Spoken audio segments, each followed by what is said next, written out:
क्या हाल चाल है आप सभी के। आई होप सब लोग अच्छे होंगे, बेहतर होंगे। And this is Asra Hashmi and welcome to my channel touch the sky. चलिए आज का सेशन स्टार्ट करते हैं। तो आज का जो टॉपिक है वो है मोटिवेशन। मोटिवेशन बहुत ही इम्पॉर्टेंट टॉपिक है एग्जाम्स के पॉइंट ऑफ व्यू से, टीचिंग एग्जाम्स के पॉइंट ऑफ व्यू से। हर एग्जाम में ये क्वेश्चन इस टॉपिक से क्वेश्चंस देखने को मिल जाते हैं। और ये एज अ टीचर भी इम्पॉर्टेंट टॉपिक है, एज अ स्टूडेंट भी इम्पॉर्टेंट टॉपिक है। और अगर आप पेपर नहीं भी दे रहे हैं, अगर आप खाली सिर्फ देख रहे हैं वीडियो, तो इसलिए भी आपके लिए ये एक इम्पॉर्टेंट टॉपिक है, क्योंकि ये कुछ ना कुछ आपको सिखा के जाएगा ये टॉपिक। तो चलिए स्टार्ट करते हैं।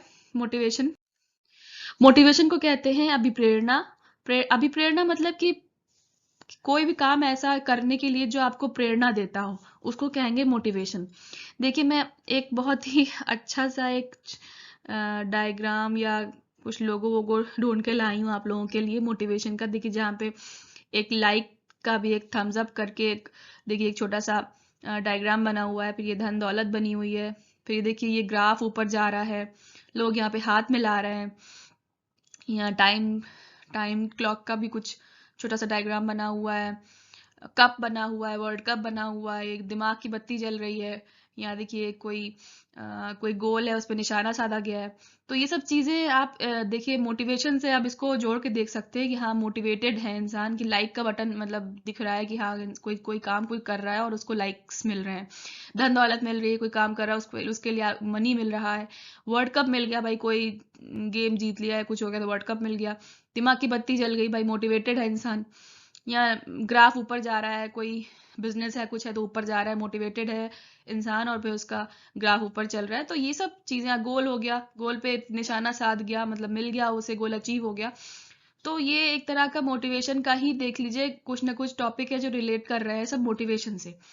तो मोटिवेशन अभी जैसे मैंने आपको बताया है, अभी प्रेरणा है। फिर आगे चलते हैं कि है क्या मोटिवेशन। क्या है? प्री रिक्विजाइट फॉर लर्निंग, मतलब प्री रिक्वायरमेंट है, प्री आवश्यकता है, मतलब अधिगम के लिए, सीखने के लिए एक सबसे इंपॉर्टेंट जो चीज सबसे ज्यादा जरूरी है वो है मोटिवेशन। अगर आप मोटिवेटेड ही नहीं होंगे तो आप सीख नहीं सकते, आप लर्न नहीं कर सकते, आप कोई भी काम नहीं कर सकते।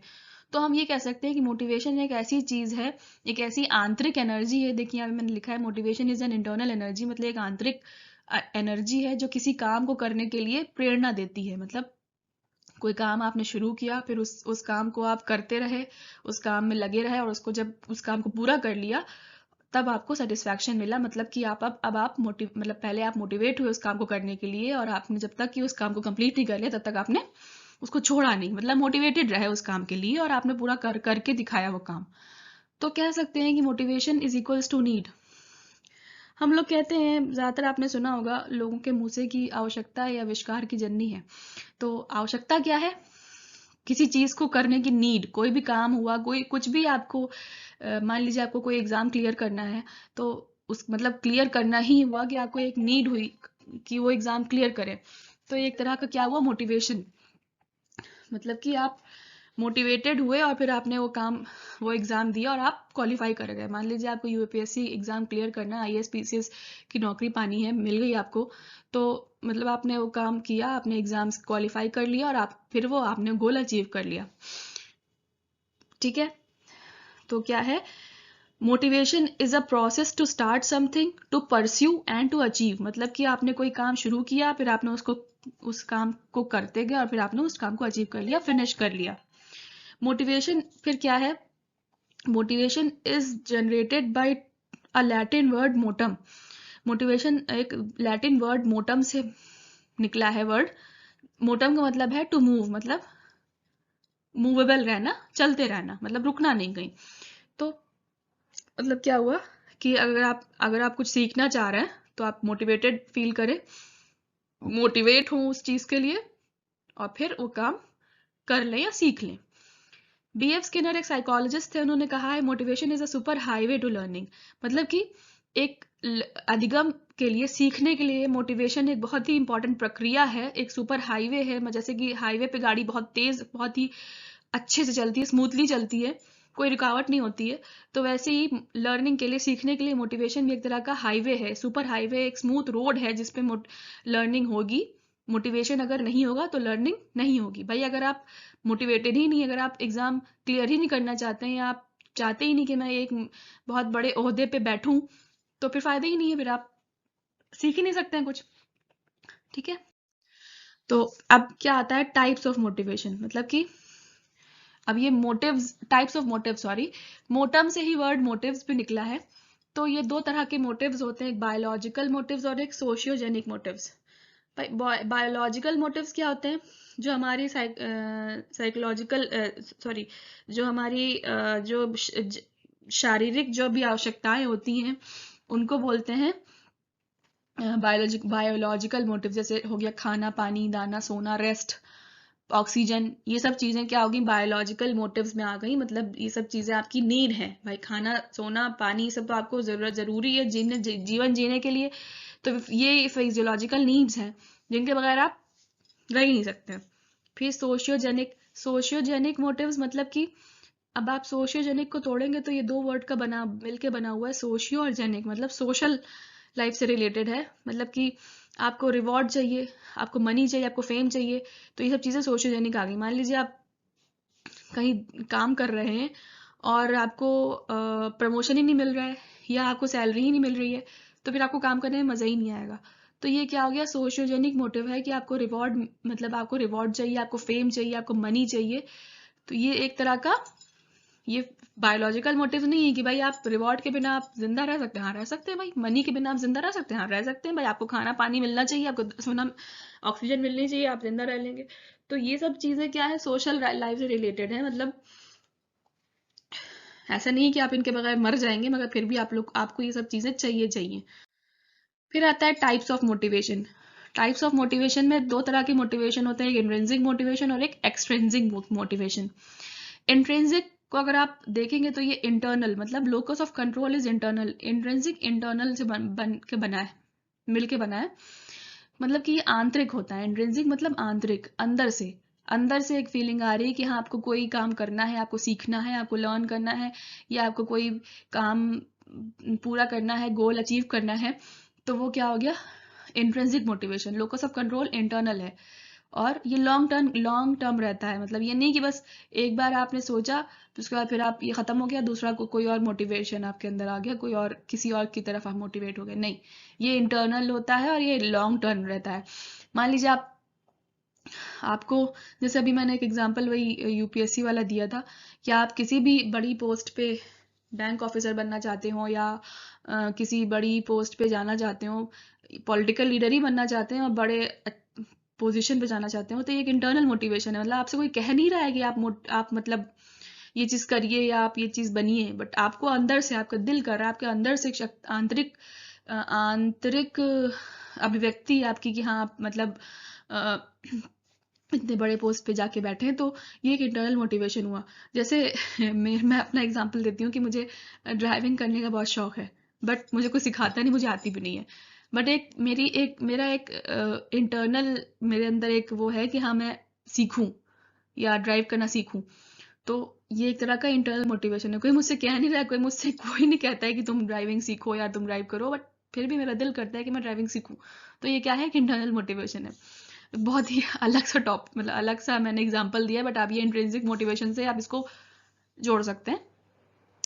फिर आता है एक्सट्रिंसिक मोटिवेशन। एक्सट्रिंसिक नाम से ही लग रहा है कि एक्सटर्नल मोटिवेशन है, ठीक है, तो इसमें लोकस ऑफ कंट्रोल एक्सटर्नल है, मतलब ये अंदर से नहीं है, एक्सटर्नली है कि आपको, जैसे कि ये लॉन्ग टर्म हो भी सकता है और लॉन्ग टर्म नहीं भी हो सकता है।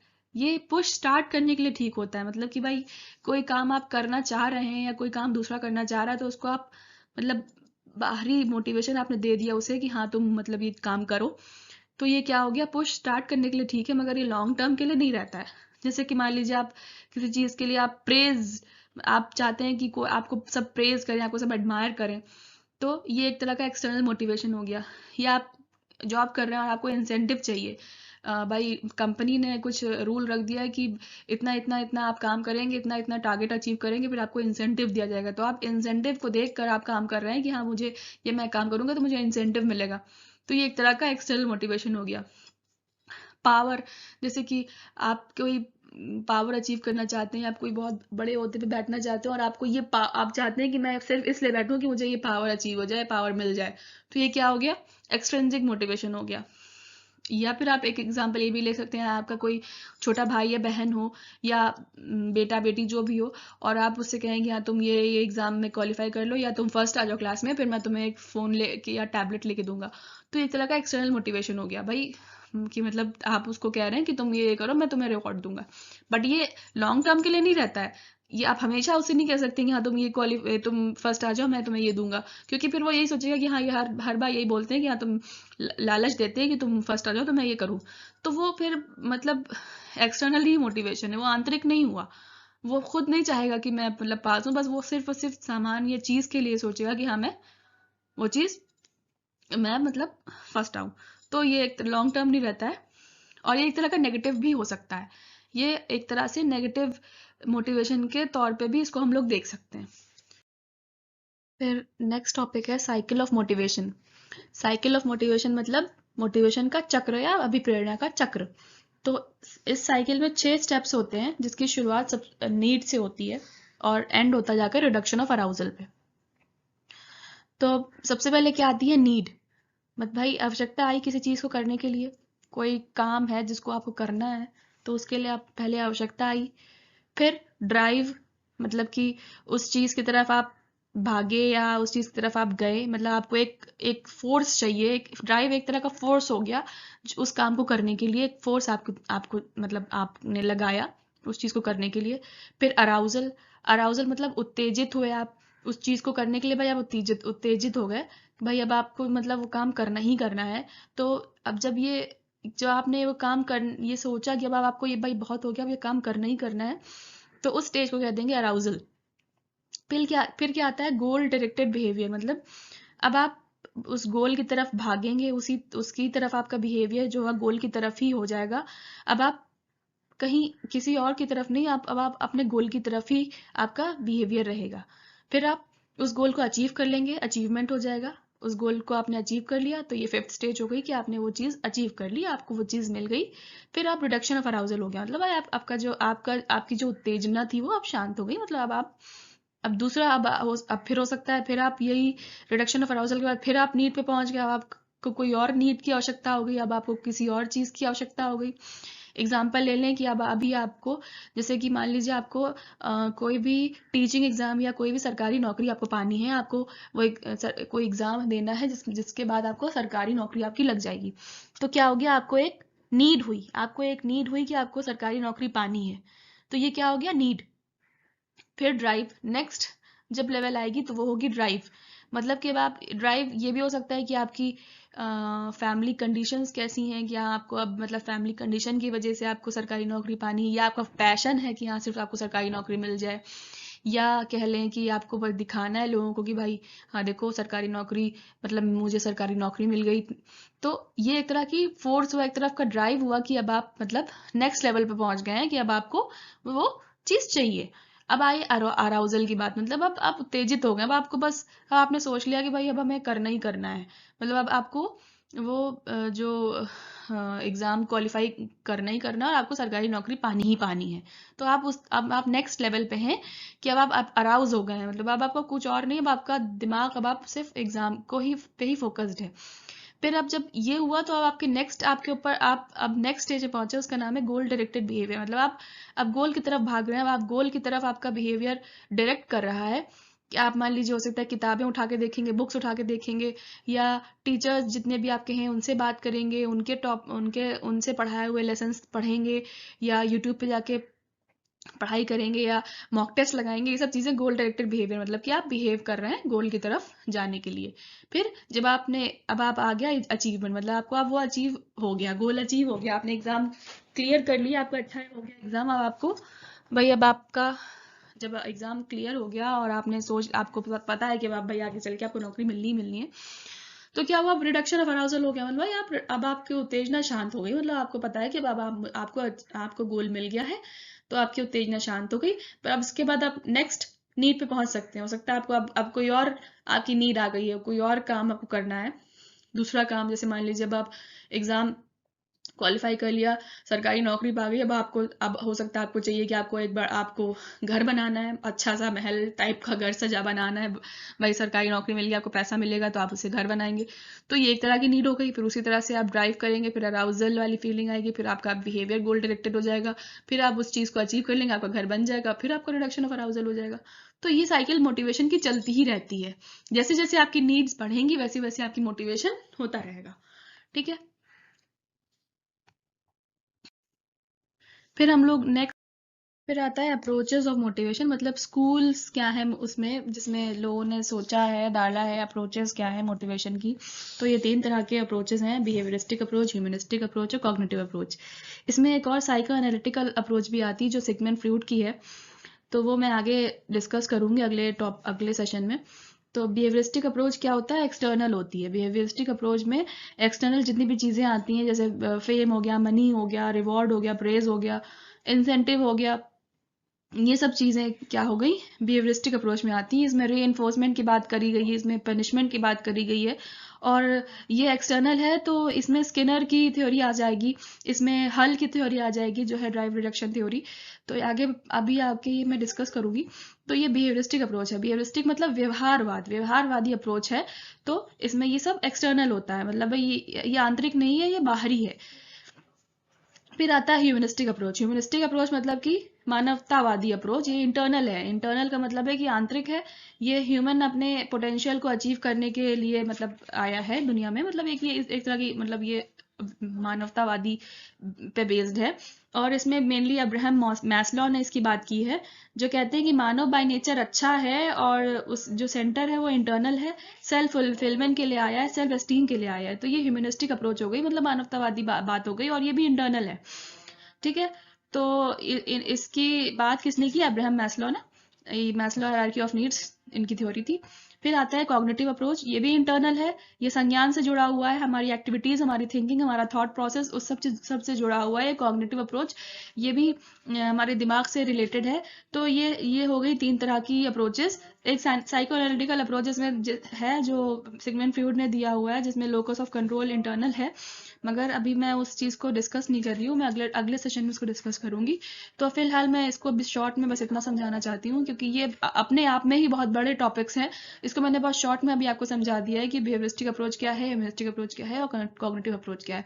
बस कुछ कीवर्ड्स आप बिहेवियरिस्टिक अप्रोच में याद कर लीजिए, जैसे कि री हो गया, पनिशमेंट हो गया, रिवॉर्ड, फेम, ये सब बिहेवियरिस्टिक अप्रोच की बात हो गई। ह्यूमनिस्टिक अप्रोच में क्या क्या आ जाता है कि पोटेंशियल की बात हो गई, ह्यूमंस की बात हो गई, सेल्फ फुलफिलमेंट, सेल्फ एस्टीम की बात हो जाएगी। और कॉग्निटिव अप्रोच में क्या क्या चीज़ें आ जाएंगी, थॉट प्रोसेस आ जाएगा, एक्टिविटीज़ आ जाएंगी, ब्रेन से रिलेटेड सारी जितनी भी चीज़ें हैं वो आ जाएंगी, थिंकिंग आ जाएगी, ये सब चीज़ें कॉग्निटिव अप्रोच में आ जाएंगी। ये सब कुछ कीवर्ड्स हैं जो आप कहीं नोट डाउन कर लीजिए, जो मैं बोल रही हूँ।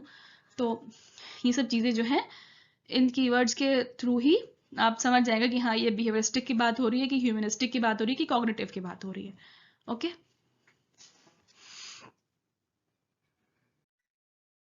फिर आता है मैस्लोज हायरार्की ऑफ नीड्स। इसको मैस्लोज पिरामिड भी कहते हैं। मैस्लो एक साइकोलॉजिस्ट है जिन्होंने एक आवश्यकता के ऊपर एक थ्योरी दी है, और ये जो आप ट्रायंगुलर शेप में देख रहे हैं ये मैस्लोज पिरामिड है। तो ये 5 लेवल्स होती हैं पिरामिड में, इनकी हायरार्की ऑफ नीड्स में।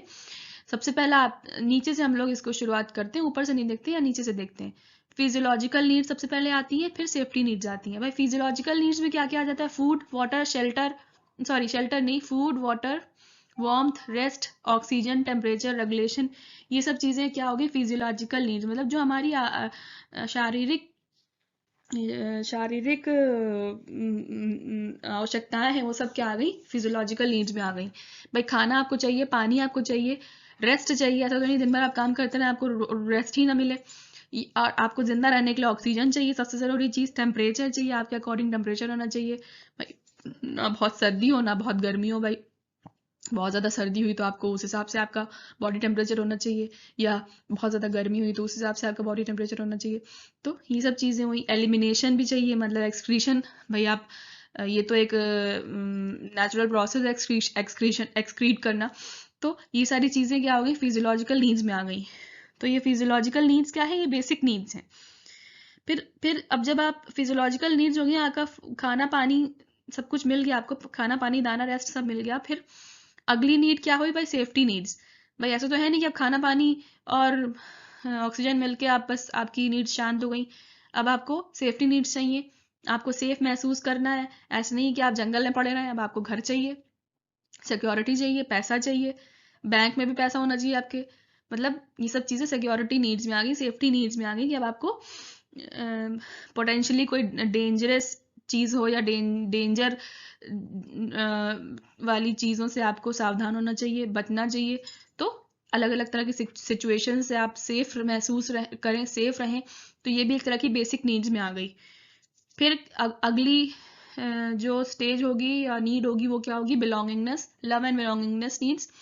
इसमें भाई अब आपको सबसे पहले बेसिक नीड्स आपकी सारी हो गई। बेसिक नीड्स में भाई खाना पानी दाना सब कुछ मिल गया, आपका घर हो गया, पानी पैसा हो गया, दौलत हो गई, सब कुछ हो गया। अब आपका क्या है? Belongingness and love needs. भाई ऐसा तो है नहीं कि भाई आप इंसान, देखिए मनुष्य जो है सामाजिक प्राणी है। तो ऐसा नहीं है कि आप जिंदगी अब आप अकेले बिता देंगे। भाई आपको आपके दोस्त चाहिए, आपके फैमिली चाहिए, आपके घर में रिलेशनशिप्स चाहिए, इंटीमेट रिलेशनशिप्स चाहिए, ट्रस्ट एंड एक्सेप्टेंस चाहिए, अफेक्शन चाहिए, और मतलब आप प्यार दें और आपको प्यार मिले, ये सब भी चीज़ें चाहिए। Being a part of any group, और जैसे कि फ्रेंड्स हो गया, फैमिली हो गया, वर्क है, कहीं आप काम कर रहे हैं तो वहाँ भी नहीं कि आप अकेले बैठे रहें, ये फैमिली भी आपको चाहिए। तो ये सब चीज़ें एक तरह की साइकोलॉजिकल नीड्स में आ गई। भाई अकेला इंसान नहीं रह सकता है, नहीं तो डिप्रेशन का शिकार हो जाएगा। तो ये सब चीज़ें भी चाहिए ही चाहिए। तो ये हो गया लव एंड बिलोंगिंगनेस नीड्स, जो कि बेसिक नीड्स के बाद आती हैं। ऐसा नहीं है कि आप पहले लव एंड बिलोंगिंगनेस ढूंढेंगे, उसके बाद आपके पास खाना पानी दाना नहीं है, ना रहने के लिए जगह, और आप लव और बिलोंगिंगनेस ढूंढने में लगे। नहीं, हो ही नहीं सकता ऐसा। सबसे पहले आपको अपनी खुद की शारीरिक आवश्यकताएं पूरी करनी होंगी, उसके बाद पे सेफ्टी नीड्स पे पूरी करनी होंगी, उसके बाद ही आपको ये लव एंड बिलोंगिंगनेस वाली नीड्स पे आप पहुंचेंगे। फिर हो गया, फिर अगली नीड क्या होती है? Esteem needs. ये भी एक साइकोलॉजिकल नीड्स का हिस्सा है। एस्टीम नीड्स मतलब आपको अब खाना पानी मिल गया, आपको अब आपको रहने के लिए जगह मिल गई, आपको सिक्योरिटी मिल गई, पैसा वैसा सब कुछ मिल गया। अब आपको आपको भाई फैमिली फ्रेंड्स का साथ मिल गया, अफेक्शन मिल गया, मोहब्बत मिल गई, सब कुछ मिल गया। फिर अब आपका क्या है? एस्टीम नीड्स पे आ गए। एस्टीम नीड्स मतलब कि अब आपको सेल्फ रिस्पेक्ट चाहिए, पहचान चाहिए, दुनिया में इज्जत चाहिए, रिकॉग्निशन चाहिए कि सब आपको रिकॉग्नाइज करें। देखिए यहाँ पे लिखा है Prestige and feeling of accomplishment, मतलब आपको प्रेस्टीज चाहिए। अब ये नहीं कि बस अब आप खाना पानी दाना और मोहब्बत वहब्बत मिल गई, मगर अब आपको थोड़ा और आगे सोचना है। मतलब आपका थोड़ा आगे ज़िंदगी जीने का नज़रिया आगे और बढ़ा कि भाई अब आपको अब मतलब सेल्फ रिस्पेक्ट होनी चाहिए, लोग आपको, चार लोग जाने, कहीं आप जाएं तो सब आपको सब पहचाने, आपसे बात करें, आपको मतलब आपको एडमायर करें। ये सब चीज़ें क्या आ गई? एस्टीम नीड्स में आ गई। फिर अब अगली स्टेप क्या होगा इसमें? सेल्फ फुलफिलमेंट नीड्स, मतलब सेल्फ एक्चुअलाइजेशन। ये सेल्फ एक्चुअलाइजेशन नीड का मतलब क्या है? आत्मसिद्धि। मतलब क्या हुआ कि अब आपने रियलाइज कर लिया अपना हाईएस्ट पोटेंशियल, और आप वाली फीलिंग आ गई कि हु एम आई, मतलब मैं हूँ कौन। आपने अपनी लाइफ का पर्पस ढूंढ लिया, आपने सोच लिया कि हाँ मैंने जो आपने सोचा था करने के लिए आपका पूरा हो गया है, आपका पर्पस पूरा हो गया लाइफ का। आप क्या कर सकते हैं वो सब कुछ चीज़ें आपने समझ ली, जान ली। तो अब आत्मसिद्धि आ गई, मतलब आप सेल्फ एक्चुअलाइज हो गए कि हाँ अब मैंने सारी चीज़ें अब आप कर ली, सारी जिंदगी में सब अच्छे से जी लिया, सब कुछ जान लिया, पहचान लिया, सब कुछ कर लिया। तो ये आप आत्मसिद्धि आ गई, सेल्फ एक्चुअलाइजेशन आ गया कि हाँ भाई मेरी सारी चीज़ें फुलफिल हो गई हैं। जिसमें कि देखिए लिखा हुआ अचीविंग वंस फुल पोटेंशियल, मतलब पूरा पोटेंशियल आपने अचीव कर लिया, इंक्लूडिंग क्रिएटिव एक्टिविटीज, मतलब अगर आपकी कोई क्रिएटिव माइंड है या क्रिएटिव एक्टिविटीज हुई हैं तो वो भी आपने अचीव कर लिए। तो ये सेल्फ एक्चुअलाइजेशन नीड्स में आ गई। तो ये थी पूरी इनकी हायरार्की ऑफ नीड्स, जिसमें 5 स्टेप्स होते हैं। इसको आप लोग याद कर लीजिएगा, इसमें से क्वेश्चंस एग्जाम में देखने को मिल जाते हैं इस वाली थ्योरी से। अब आगे चलते हैं। फिर McClelland's need theory of motivation. David McClelland और एटकिंसन थे जिन्होंने ये मोटिवेशन थ्योरी दी है, जिसमें 3 एस्पेक्ट इंपॉर्टेंट बताए हैं उन्होंने: पावर, एफिलिएशन और अचीवमेंट। PA², PAA, जो भी आप कह सकें। तो ये इन्होंने 3 एस्पेक्ट्स बताए हैं मोटिवेशन के। अब इसको हम आगे समझेंगे कि ये। फिर आती है मैक्लेलैंड ह्यूमन मोटिवेशन थ्योरी, जो अभी मैंने बताई उधर पीछे, कि इसमें 3 एस्पेक्ट हैं: अचीवमेंट, एफिलिएशन और पावर। तो ये मैकलेलैंड आइडेंटिफाई 3 मोटिवेटर्स, ये 3 मोटिवेटर्स इन्होंने आइडेंटिफाई किए हैं, जो कि हर इंसान में तीनों एस्पेक्ट होते हैं, तीनों मोटिवेटर्स प्रेजेंट होते हैं, मगर कोई ना कोई डोमिनेंट होता है और दो जो होते हैं डोरमेंट होते हैं, मतलब वो छुपे हुए होते हैं, वो छिपे होते हैं, वो नहीं ऊपर आते हैं। खाली ज़्यादातर जैसे मान लीजिए किसी के बिहेवियर में पावर ज़्यादा, मतलब पावर वाला एस्पेक्ट ज़्यादा दिखेगा, किसी के बिहेवियर में एफिलिएशन का एस्पेक्ट या मोटिवेटर दिखेगा, डोमिनेट करेगा, किसी में अचीवमेंट मोटिवेटर डोमिनेट करेगा।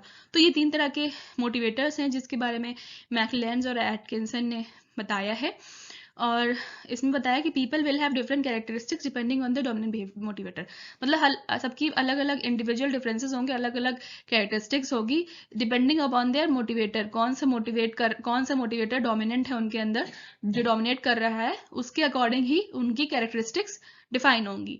जैसे मान ली किसी का अचीवमेंट मोटिवेटर है, मतलब कोई चीज़ अचीव करना चाहता है वो, जैसे कोई इंसान है जो कि कोई भी पावर है या फेम है, कुछ भी है जो अचीव करना चाह रहा है, मतलब वो अचीवमेंट की तरफ भाग रहा है, तो वो एक तरह से उसका अचीवमेंट मोटिवेटर डोमिनेट कर रहा है। ड्राइव टू सक्सीड, मतलब वो सक्सेस की तरफ भाग रहा है, उसकी जो ड्राइव है, वो जो उसका फोर्स है, वो सक्सीड की तरफ भाग रहा है, मतलब वो सक्सेस पाना चाह रहा है, तो एक तरह का ये अचीवमेंट मोटिवेटर हो गया, उसका ये डोमिनेट कर रहा है अचीवमेंट वाला पार्ट। फिर हो गया एफिलिएशन, मतलब डिजायर फॉर इंटरपर्सनल रिलेशनशिप्स, मतलब कि कोई है इंसान या कोई भी है जो जिसकी इंटरपर्सनल एबिलिटीज ज़्यादा है, उसके इंटरपर्सनल रिलेशनशिप ज़्यादा है, कम्युनिकेशन स्किल्स अच्छी हैं, रिलेशनशिप अच्छी बना लेता है वो लोगों से, डिज़ायर है कि अच्छे रिलेशनशिप्स बनाए, वो संबंधों की आवश्यकता है उसको, मतलब वो संबंध अच्छे अच्छे बनाए। तो ये एक तरह का मोटिवेटर है जो कि डोमिनेट करता है उसके अंदर, एफिलिएशन जिसका नाम है मोटिवेटर का, तो वो डोमिनेट करता है लोगों में। तो ये एक तरह का एफिलिएशन मोटिवेटर हो गया। फिर आती है बात पावर मोटिवेटर की, मतलब किसी के अंदर ये होता है कि हाँ वो नीड फॉर पावर, उसके अंदर पावर की ज़्यादा पावर मोटिवेटर ज़्यादा है, डोमिनेट कर रहा है, मतलब need to influence the behaviour of others, मतलब वो अपने पावर से अपने दूसरों के बिहेवियर को इन्फ्लुएंस कर सकता है, मतलब अपनी बात मनवा सकता है लोगों से, वो उसके अंदर ऐसी एक एबिलिटी है जिसके थ्रू वो अपनी बात लोगों से मनवा सकता है, उन दूसरों का बिहेवियर इन्फ्लुएंस कर सकता है, मोटिवेट मतलब उनको अपने अकॉर्डिंग ढाल सकता है। तो ये एक तरह का, ये भी एक तरह का मोटिवेटर है या एस्पेक्ट है जो कि किसी में डोमिनेट करता है। तो ये 3 तरह के मोटिवेटर्स हैं जो सबके अलग अलग कैरेक्टरिस्टिक्स में पाए जाते हैं, और उसी तरह से उनकी जो उनकी पर्सनैलिटी है वो उसी के अकॉर्डिंग होती है। फिर आता है ड्राइव रिडक्शन थ्योरी। कौन सी थ्योरी? Drive reduction theory. ये भी 3 एस्पेक्ट्स पे बेस्ड होती हैं, जिसमें सबसे पहले क्या आता है? नीड, बाई एग्जाम्पल फूड और वाटर, फूड वाटर मिल गया, नीड मतलब हुई, खाना पानी की नीड हुई। फिर ड्राइव मतलब हंगर थर्स्ट, भाई आप उस चीज को लेके आपको फोर्स हुआ, आपने ड्राइव दिखाई उधर उस तरफ, उस चीज को पाने के लिए, खाना पानी दाना पाने के लिए आप गए, फिर अब आपने वो चीज़ खा ली, पी ली, जो भी आपको जो चीज़ मिली आपने उसको ग्रहण कर लिया, तो ड्राइव रिडक्शन बिहेवियर हो गया। मतलब ये वही साइकिल ऑफ मोटिवेशन से ही संबंधित है, ये इसको छोटे फॉर्म में भी करके आप लोग देख सकते हैं कि आप नीड हुआ, ड्राइव हुआ, उसका गोल अचीव कर लिया, और फिर आपका रिडक्शन हो गया, उस फोर्स में, उस ड्राइव में आपका रिडक्शन हो गया, आपको वो चीज़ें मिल गई, जैसे आपको भूख लगी या आपको पानी पीना है या भूख लगी जो भी है, फिर आप किचन में गए, आपने ढूंढा खाना वाना जो भी मम्मी ने बना के रखा होगा, तो आपने वो ढूंढ लिया, मतलब आपका ड्राइव वाला पोर्शन हो गया। उसके बाद अब आप वो खा रहे हैं, आपने खाना वो खा लिया या पानी पी लिया या कोल्ड ड्रिंक पी ली, जो भी है, मतलब जो भी आपका उत्तेजना थी अब वो शांत हो गई, खा लिया आपने, तो आपकी ड्राइव रिडक्शन बिहेवियर हो गया ना, आपका ये चीज़ खत्म हो गई,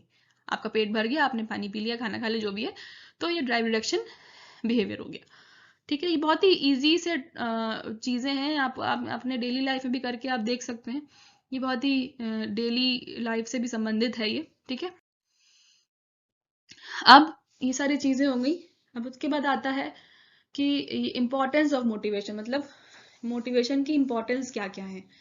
तो जैसे कंट्रोलिंग ऑफ बिहेवियर में इम्पोर्टेंस है, ये एज अ टीचर भी आप देख सकते हैं या एज अ स्टूडेंट भी आप देख सकते हैं कि मोटिवेशन अगर है तो ये किस किस चीज़ों के लिए इफ़ेक्ट करेगा भाई। बिहेवियर को कंट्रोल कर सकता है भाई। आप मोटिवेटेड हैं, आप किसी चीज़ को काम को करने के लिए, आप सीखने के लिए मोटिवेटेड हैं, तो आपका बिहेवियर भी उसी तरफ जाएगा। ये नहीं कि आप मोटिवेटेड किसी चीज़ के लिए और है, आपका बिहेवियर किसी और चीज़ के लिए नहीं, ऐसा नहीं होता है। तो मोटिवेशन भी बिहेवियर को कंट्रोल करने के लिए इंपॉर्टेंट है। क्रिएटिंग इंटरेस्ट, भाई इंटरेस्ट क्रिएट होता है जब आप मोटिवेटेड होते हैं, तो आपको उस चीज़ के लिए इंटरेस्ट होता है। जैसे आपको एग्जाम क्वालिफाई करना है, तो आप उस चीज़ की तरफ इंटरेस्टेड हैं। आपको एग्जाम क्वालिफाई करना है, तो आपने इंटरेस्ट दिखाया, आपने बुक्स उठाई, आपने किताबें उठाई, आपने यूट्यूब चैनल्स खोल के देखे, तो ये सब मतलब दिखा रहा है कि आप इंटरेस्टेड हैं वो एग्जाम क्वालिफाई करने के लिए। तो आप ये क्रिएटिंग इंटरेस्ट हो गया। मतलब इंपॉर्टेंस ऑफ मोटिवेशन में एक दूसरा पॉइंट आ गया, क्रिएटिंग ऑफ इंटरेस्ट। फिर क्या आता है, सेंटरिंग द अटेंशन। मतलब आपको अब अटेंशन चाहिए। अब आपको आपकी अटेंशन अब क्या हो गई है, वो एग्जाम को लेके आप अटेंटिव हो गए। आपने चीज़ें देख ली, आपने वेबसाइट पे जाके उस एग्जाम के बारे में सारी चीज़ें खंगाल ली, देख ली कि हाँ क्या क्या चीज़ें ज़रूरी हैं, किस तरह से पेपर आता है, क्या है। तो आप अटेंटिव हैं उस चीज़ को लेके। फिर क्या आता है, रेडीनेस टू लर्न। मतलब अब आप सीखने के लिए रेडी हैं, आप सीखना चाहते हैं, आप रेडी हैं उस चीज़ के लिए, आप एग्ज़ाम देने के लिए रेडी हैं, आप पढ़ने के लिए रेडी हैं कि हाँ अब ये एग्ज़ाम क्वालिफाई कर ही लूँ, तो आप रेडी हैं उस चीज़ के लिए। अब इम्पोर्टेंस, मोटिवेशन की इम्पोर्टेंस पर्सनैलिटी डेवलपमेंट में भी बहुत इंपॉर्टेंट होती है।